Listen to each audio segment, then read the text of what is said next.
ऋषिमुनियों की पावन धरती, देश धर्म का नाता है। कहते सारे लोग यही है, वो हमारी माता है।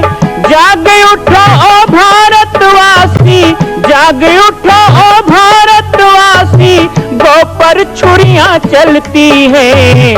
बंद करो गौ माँ की हत्या, सारी जनता कहती है। बंद करो गौ माँ की हत्या, सारी जनता कहती है।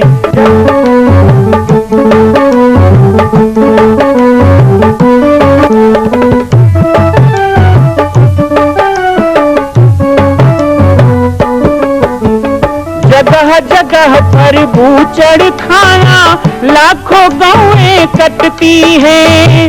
किसे सुनाए व्यथा हमारी, नैना नीर बहाती है। रक्षा करना गौ माता की, रक्षा करना गौ माता की, गीता ज्ञान सिखाती है। बंद करो गौ माँ की हत्या, सारी जनता कहती है। बंद करो गौ माँ की हत्या, सारी जनता कहती है। जय श्री राम, जय गौ माता, जय गोपाल। स्वागत है आप सभी का भारत के हृदय स्थल छत्तीसगढ़ प्रांत में मां कौशल्या धाम जिला बालोद में विगत 18 वर्षों से बन रहे इस विशाल दिव्य भव्य मंदिर का निर्माण। विश्व के अंदर भगवान राम के लाखों मंदिर हैं, अब अयोध्या में भी रामलला विराजित हो चुके हैं, लेकिन छत्तीसगढ़ की बेटी मां कौशल्या जो राम की माता है, उनका एक भी मंदिर पूरे विश्व में नहीं।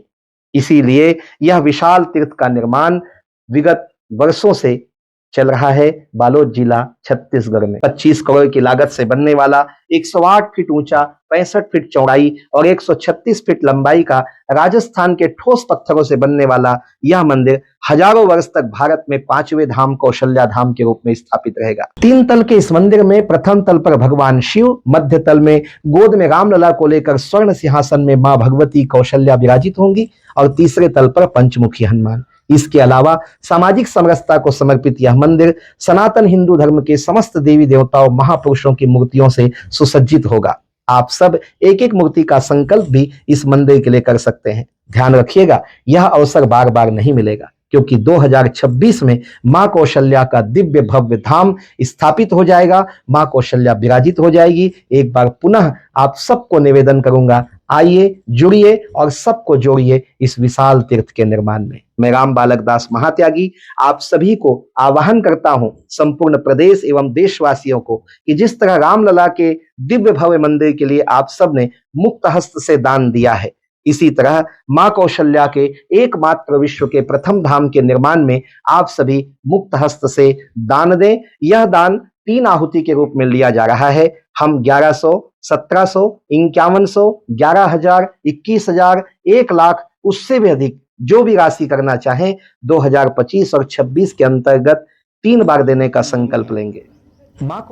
ये सतत लगातार जामरी पाटेश्वर धाम से निकली हुई यात्रा पूरे छत्तीसगढ़ में और छत्तीसगढ़ के बाहर भी महाराष्ट्र में, मध्य प्रदेश में विभिन्न जगह पर सभा, सम्मेलन, गोष्ठी, कार्यक्रम का जो आयोजन हम कर रहे हैं, इसका उद्देश्य क्या है अभी आपको बताया गया और एक पैम्फलेट के माध्यम से भी आपको पता चला होगा कि छत्तीसगढ़ में जो भगवान राम का मामा गांव है, जो माँ कौशल्या का मायका है, जो हम लोगों की जन्मभूमि है, लेकिन हमारा गौरव, हमारा सम्मान तब तक अधूरा है जैसे अयोध्या में जब तक रामलला की स्थापना न हो तो कोटि कोटि हिंदुओं की जनभावना आहत थी, लेकिन आज रामलला तो विराजित हो गए हैं, लेकिन राम की माता कौशल्या का आज तक विश्व के अंदर कहीं कोई धाम नहीं,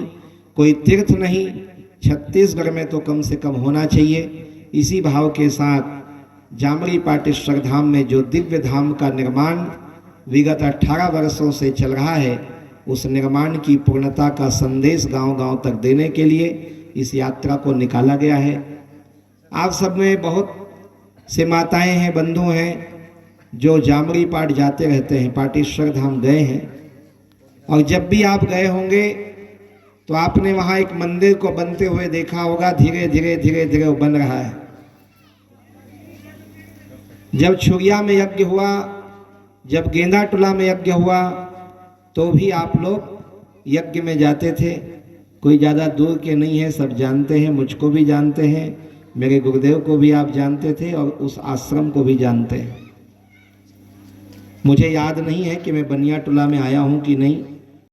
बचपन से प्रवचन का कार्यक्रम चल रहा है और 35 साल से इस क्षेत्र में आ रहा हूँ। 35 साल से इसलिए बोल रहा हूँ कि 1992-93 में पहली बार मैं छुरिया क्षेत्र में आया। 92-93 में मेरी उम्र क्या रही होगी, 13-14 साल 15 साल की उम्र थी। और तब से बचपन से गांव-गांव में प्रवचन, धर्म प्रचार, गोमाता की रक्षा का संदेश देते हुए आगे बढ़ते हैं। तो इन 35 वर्षों के अंतराल में कितने गांव में गया मुझे ही याद नहीं, मैं ही भूल जाता हूँ। लेकिन फिर भी कई गांव में जाते हैं तो लोग कहते थे आप बचपन में आए थे, आप 20 साल पहले आए थे, आप 15 साल पहले आए थे। लेकिन आज संयोग बना, ग्राम पंडरी पथरा में कार्यक्रम था, किसी कारणवश वो कैंसिल हुआ और उसके जगह पर मुझे कल परसों ही पता चला कि बनिया टोला में कार्यक्रम तय हुआ है। तो मैंने कहा अच्छी बात है, 25 करोड़ का मंदिर बना रहे हैं तो बनिया लोगों से तो मिलना ही पड़ेगा। अभी अलग बात है भाई, तुम्हारा गाँवे भर के नाम बनिया टोला है कि बनिया होते अलग बात है। तो खैर दिल के उदार होना चाहिए, धन का क्या है, पैसा तो आते जाते रहता है। जो व्यक्ति मन से उदार होता है, मन से उदार रहने वाला सदा धनी होता है। भगवान राम ने भी रामचरितमानस में कहा, जब हनुमान जी ने कहा आपके भक्त का लक्षण कैसा होना चाहिए, तो कहा मम गुण गावत पुलक शरीरा, गदगद गिरा नयन बह नीरा। और दूसरों के सेवा और सहयोग के लिए जो व्यक्ति सदा उदार रहे, सदा आगे रहे। हमको क्या लगता है कि भगवान राम ने सेतुबंध बना दिया तो सेतुबंध बनाने में बड़े बड़े बलवान लोगों का हाथ था। सेतुबंध बनाने में हनुमान जी जैसे बलवान, नल नील जैसे गुणवान और द्वंद्व मयंद जैसे और अंगद जैसे बड़े बड़े वीर लोगों का हाथ था। लेकिन वो तो बलवान ही थे, वो तो बड़े बड़े पहाड़ उखाड़ के ले आते थे, बड़े बड़े पर्वत उखाड़ करके ले आते थे कि सेतुबंध बनाना है। लेकिन यदि सबसे कोई अमीर उसमें दानी था, सबसे उदार कोई दानी था, तो वो गिलहरी था, जिसके पास ताकत नहीं थी, फिर भी वो रेती के दाने उठा उठा के डालने लगा और परिणाम क्या हुआ, राम जी के हाथ के छीना है। तो उदार वो नहीं है जिनके पास बल होता है, उदार वो नहीं है कि जिसके पास केवल धन होता है, उदार वो है जिसका मन उदार होता है, जिसका दिल बड़ा होता है, जो सब के लिए समर्पित होता है और विशेषकर अपने धर्म के लिए संपूर्ण समर्पण करने के लिए तैयार होता है। हमारे देश में एक लड़ाई हुई, आज़ादी की लड़ाई, और उस आज़ादी की लड़ाई में बड़े बड़े लड़ने वाले लोग हुए। चंद्रशेखर आजाद हुए, सरदार भगत सिंह हुए, और भी हमारे महापुरुष हुए जिन लोगों ने इस लड़ाई को लड़ा। गोली से लड़ा, बारूद से लड़ा, हथियारों से लड़ा, आंदोलन चला के लड़ाई किया। लेकिन इतने लड़ाई करने वाले लोगों में कुछ ऐसे भी लड़ने वाले लोग थे, कुछ ऐसे भी देश पे बलिदान देने वाले लोग थे जिनको आज हम याद नहीं करते, जिनको हम भूल चुके हैं। लेकिन एक बड़ा पुराना गीत है, 26 जनवरी और 15 अगस्त में हम बजाते हैं रिकॉर्ड में, तो वो जो गीत है उसमें गीत आता है कि देखो वीर जवानों, अपने खून पे ये इल्जाम ना आए, और मां न कहे कि मेरे बेटे वक्त पड़ा तो काम ना आए। तो उसी में एक पंक्ति है कि अंधा बेटा युद्ध को चला। एक अंधा था, जवान था, उसने अपनी मां से कहा कि मैं भी आजादी की लड़ाई में भाग लूंगा। उसकी मां ने कहा बेटा तुम्हारी तो आंख भी नहीं है, तू क्या लड़ेगा? तो उसने जो कहा है कि अंधा बेटा युद्ध को चला, ना जा उसकी माँ बोली, वो बोला कम कर सकता हूँ मैं भी दुश्मन की एक गोली, और जिक्र शहीदों का हो तो उसमें क्यों मेरा नाम ना आए, और माँ न कहे कि मेरे बेटे वक्त पड़ा तो काम ना आए। उसने अपनी माँ से कहा, माँ यदि मैं लड़ाई लड़ने जाऊंगा तो मैं गोली चला नहीं सकता, लेकिन अपने छाती में 2-4 गोली खाऊंगा तो दुश्मनों की गोली तो कम हो सकती है ना, वो भी देश के लिए बलिदान है, वो भी देश के लिए लड़ाई में सहयोग है, इससे मैं भी क्यों वंचित रह सकता हूं? और मैं देश के लिए किसी को मार नहीं सकता, लेकिन देश के लिए मर जाऊंगा तो बनिया टोला में मेरा नाम तो लोग लेंगे बैठ कर कि एक ऐसा भी जवान था देश में, शहीदों में मेरा नाम लिया जाएगा और तू शहीद की मां कहलाएगी। हमारे पास किसी चीज की कमी हो तो उस कमी को कभी देश और धर्म के काम में हमें बाधा नहीं समझना चाहिए। हम जो है जैसे हैं पर्याप्त है, हम कर सकते हैं। भगवान राम ने तो बड़े लोगों को नहीं लिया, बंदर भालू को लिया। उनका चरित्र देखो, देश में बड़े बड़े राजा थे, रावण से लड़ने के लिए बुला सकते थे, अरे अपने अयोध्या की सेना को बुला लेते, लेकिन अयोध्या की सेना को नहीं बुलाया, और भी राजा महाराजा को नहीं बुलाया। उन्होंने क्या किया? उन्होंने बानर भालू को इकट्ठा किया, जिसका नाम कभी दुनिया में किसी ने नहीं जाना। वो बानर जाति, वो भालू जाति को बुलाया, वो बानर भालुओं को अपने युद्ध में शामिल किया। उन्होंने जटायु को जगाया, जटायु की वीरता को जगाया। भगवान राम जब चित्रकूट गए तो उन्होंने गीधराज से भेंट भई, बहुविधि प्रीत बढ़ाई। गोदावरी निकट प्रभु रहे पर्णकुटी छाई। उन्होंने गीधराज जटायु से प्रीति बनाया, उससे मित्रता की। और गीधराज से मित्रता करने का कारण क्या हुआ कि जब सीता का हरण हुआ तो बड़े बड़े महात्मा लोग समाधि लगा के बैठे थे। भैया, बड़े बड़े महात्मा लोग उस जंगल में समाधि लगा के बैठे थे, भगवान का नाम जप रहे थे। और सीता जब विलाप करने लगी तो किसी का ध्यान नहीं खुला, किसी ने कमंडल से पानी लेके श्राप नहीं दिया उस रावण को। अरे रावण को मार नहीं सकते थे, कम से कम उसका रथ तो गिरा देते जमीन पे, उसकी शक्ति तो कम कर देते, उसके हाथ पांव को तो ढीला कर देते। मंत्र में बड़ी शक्ति होती है, लेकिन बड़े बड़े महात्माओं ने ये नहीं किया।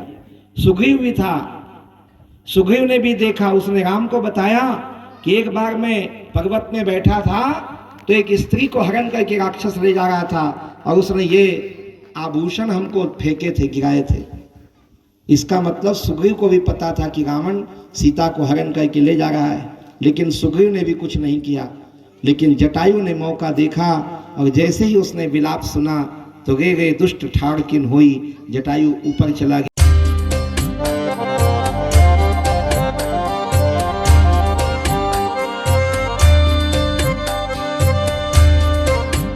मां कौशल्या के धाम का निर्माण प्रारंभ हो चुका है, अब 2026 में पूर्ण होने वाला है। अरे अंगद हनुमान नहीं तो गिलहरी तो बनिए। एक छोटा सा संकल्प आप अपने मां भगवती के लिए नहीं कर सकते हैं? यदि आप राम भक्त हैं तो मैं चाहूंगा कि मां कौशल्या के धाम के निर्माण के लिए आप अपने जीवन का एक अंश जरूर समर्पित करें। आइए हमारे नीचे चल रहे व्हाट्सएप नंबर और अकाउंट डिटेल पर संपर्क करके अपने जीवन का एक अंश लगाकर आप भी पुण्य के भागी बने। मैं राम बालक दास महात्यागी, मां कौशल्या धाम, जिला बालोद, छत्तीसगढ़ से। मां कौशल्या की पावन जन्मभूमि छत्तीसगढ़ प्रांत में बालोद जिला में स्थित है श्री सर्वसिद्ध शक्तिपीठ जामड़ी पाटेश्वर धाम। परम पूज्य सद्गुरुदेव राजयोगी बाबा जी की तपस्थली श्री पाटेश्वर धाम और विश्व के अद्वितीय मां कौशल्या जन्मभूमि मंदिर निर्माण का दर्शन करने और इसी प्रकार समसामयिक विषयों पर अपना ज्ञान वर्धन करने के लिए और 10,000 गायों के लिए बनने वाले श्री हनुमान नंदीशाला गो अभ्यारण्य का समाचार प्राप्त करने के लिए आप सभी देखते रहें YouTube चैनल पर राम बालक दास, और हमारे चैनल को आप सभी सब्सक्राइब करें, घंटी का बटन दबाएं ताकि आप सूचनाओं से जुड़े रह सकें। जय श्री राम, जय गौ माता, जय गोपाल।